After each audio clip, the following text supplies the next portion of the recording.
ഇപ്പോൾ ശ്രീ ജ്യോതികുമാർ ചാമക്കാല ചേരുന്നു കോൺഗ്രസിൽ നിന്ന്. മുതിർന്ന നേതാവ് ശ്രീ ജ്യോതികുമാർ, ഇപ്പോൾ ലോയേഴ്സ് കോൺഗ്രസ് സംസ്ഥാന പ്രസിഡന്റ് ചന്ദ്രശേഖരനെതിരെയാണ് ഒരു നടി, അതായത് മിനു മുനീർ. നേരത്തെ അവർ പലരെ കുറിച്ചും പരാതി പറഞ്ഞിരുന്നു, അത് ചെറുതായി കാണേണ്ട. പക്ഷേ ഇപ്പോൾ ചന്ദ്രശേഖരനെ കുറിച്ചും കേരള വിഷനോട് ചില കാര്യങ്ങൾ വ്യക്തമാക്കുന്നു. ചന്ദ്രശേഖരൻ ഒരു പ്രൊഡ്യൂസർ, ഒരു നിർമ്മാതാവ്, ഒരു സംവിധായകന്റെ അടുത്ത് ബോൾഗാട്ടിൽ പാലസിൽ വെച്ച് ഒരു സംവിധായകനെ പരിചയപ്പെടുത്തുന്നു. അയാൾ ഇവരോട് മോശമായി പെരുമാറി. ചന്ദ്രശേഖരൻ അയാളുടെ അടുത്ത് ഇവരെ ഏൽപ്പിച്ചു പോവുകയാണ് ചെയ്തത്. സിനിമയിൽ അവസരം നൽകാമെന്ന് പറഞ്ഞാണ് ചന്ദ്രശേഖരൻ കൂട്ടിക്കൊണ്ടുപോയതെന്ന് പറയുന്നു. ഇപ്പോൾ കോൺഗ്രസ് ഈ കാര്യങ്ങളൊക്കെ വിശ്വസിക്കുന്നുണ്ടോ?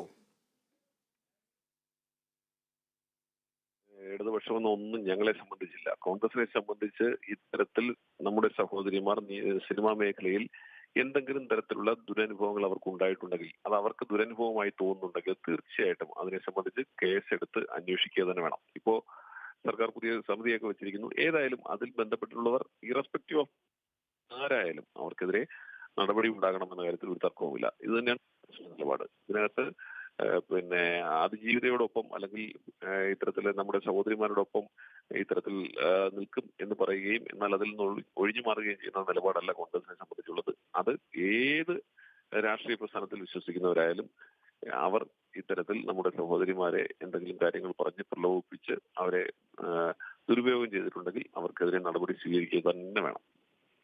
എന്തായാലും മുകേഷ് MLA-ക്കൊക്കെ എതിരെ കോൺഗ്രസ് വലിയ പ്രതിഷേധം ഉയർത്തുന്നുണ്ട്. ഇതൊക്കെ കോൺഗ്രസിനും ഇപ്പോൾ ബാധകമാകുന്നു, അല്ലെങ്കിൽ ഒരു പ്രതിരോധത്തിന്റെ ഭാഗത്തേക്ക് കോൺഗ്രസും നീങ്ങേണ്ടി വരുന്നു എന്നില്ലേ? അല്ല, ഇതിപ്പോ ഞാൻ നിങ്ങളുടെ വാർത്തയിൽ നിന്ന് ഞാൻ മനസ്സിലാക്കുന്നത് ലോയേഴ്സ് കോൺഗ്രസിന്റെ നേതാവാണെന്നാണ്.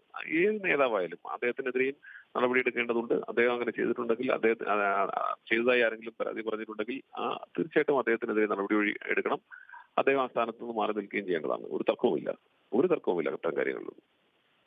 എന്തായാലും ഇത്തരത്തിലുള്ള വാക്കാലുള്ള ആക്ഷേപങ്ങൾ, ആരോപണങ്ങൾ, ഇതിനൊക്കെ എത്രമാത്രം വില കൽപ്പിക്കേണ്ടത്? ഞാൻ പൊതുവായി പറഞ്ഞതാണ്, രാഷ്ട്രീയ പാർട്ടിയുടെ ഒരു ചായ്വ് വെച്ചോ മറ്റോ ഒന്നുമല്ല ചോദിക്കുന്നത്. ഇത്തരത്തിലുള്ള ഉയർന്നു വരുന്ന ആരോപണങ്ങളെ എങ്ങനെയാണ് താങ്കളും മനസ്സിലാക്കുന്നത്, അല്ലെങ്കിൽ കോൺഗ്രസ് എങ്ങനെയാണ് ഇതിനെ കാണുന്നത്?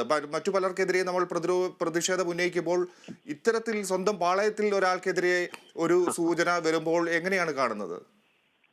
ഞാൻ മലയാളത്തിലാണല്ലോ പറയുന്നത്. ഈ സ്വന്തം പാളയത്തിൽ നിന്നോ മറുപാളയത്തിൽ നിന്നോ ഒരു വ്യത്യാസമില്ല.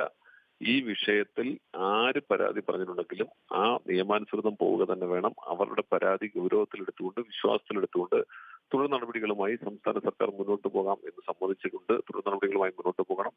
ഇത്തരത്തിൽ ആരോപണം ആർക്കെതിരെ വന്നിട്ടുണ്ടോ അവരെല്ലാം ഇതിൽ നീതിപൂർവമായ അന്വേഷണം നേരിടുക തന്നെ വേണം. മാത്രമല്ല അവർ വഹിക്കുന്ന സ്ഥാനങ്ങൾ ഇതുമായി ബന്ധപ്പെട്ട് ഗൗരവമുള്ള ആക്ഷേപങ്ങളാണ് വരുന്നതെങ്കിൽ അവർ വഹിക്കുന്ന സ്ഥാനങ്ങളിൽ നിന്ന് മാറി നിൽക്കുകയും വേണം. അതിനെന്താ തർക്കം?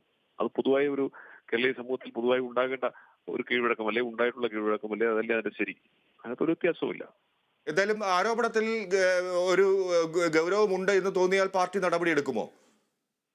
ആരോപണം വന്നു കഴിഞ്ഞാൽ സ്വാഭാവികമായും സ്വമേധയാ മാറി നിൽക്കുക അല്ലെങ്കിൽ പാർട്ടി നടപടിയെടുക്കുകയോ വേണമല്ലോ. അത് ഞങ്ങളെ സംബന്ധിച്ച് ഞങ്ങളിപ്പോ ഇത്രയും ഗൗരവമുള്ള ആക്ഷേപങ്ങൾ ഉന്നയിക്കുമ്പോൾ, ആരോപണങ്ങൾ ഉന്നയിക്കുമ്പോൾ, അല്ലെങ്കിൽ ഈ ആരോപണങ്ങൾ വരുമ്പോൾ അതിനെ ഞങ്ങൾ സഹോദരിമാരോടൊപ്പം നിലനിൽക്കുമ്പോൾ, അല്ലെങ്കിൽ എന്താ പറയാ, ഇത്തരത്തിൽ അതിജീവിതകൾ അവരോടൊപ്പം നിൽക്കുമ്പോൾ തീർച്ചയായിട്ടും അതിനകത്ത് ഒരു രാഷ്ട്രീയവും നോക്കേണ്ടതില്ല. ഇതിനകത്ത് രാഷ്ട്രീയം ഒരു ഘടകമേ അല്ല. അല്ലാതെ തന്നെ ഇപ്പോ മുകേഷ് ആയാലും മറ്റൊരാളായാലും ആരായാലും, രാഷ്ട്രീയ രംഗത്തുള്ളവരാകട്ടെ സിനിമാ രംഗത്തുള്ളവരാകട്ടെ, അവർ നമ്മുടെ സഹോദരിമാർക്കെതിരെ അരുതായ്മകൾ ചെയ്തിട്ടുണ്ടെങ്കിൽ അവർക്കെതിരെ നടപടി എടുക്കണമെന്നുള്ളതിൽ ഒരു തർക്കവുമില്ല. അതിനകത്ത് ഒരു രണ്ടഭിപ്രായത്തിന്റെ കാര്യമേ ഇല്ല. ശരി, വളരെ നന്ദി താങ്കളുടെ പ്രതികരണത്തിന്. എന്തായാലും